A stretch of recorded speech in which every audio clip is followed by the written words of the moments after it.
যারা সত্যি মসজিদ মাদ্রাসা ওয়াকাফের পক্ষে এবং জালিম সরকারের বিরুদ্ধে আন্দোলন করবে, আমার ভালোবাসার মানুষদের বলবো তাদের ডাকে তোমরা সাড়া দিও। কেন এটা বিরাট বড় একটা ইস্যু।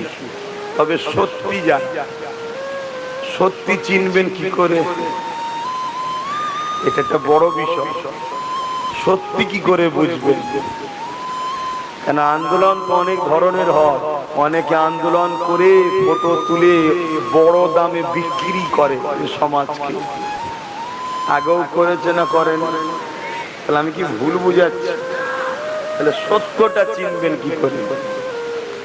সত্য বুঝার নমুনা আপনাদের বলে যায়, যারা টোটাল ওয়াকাফকে বাঁচাবার জন্য লড়াই করবে তাদের ডাকে সাড়া দেবে।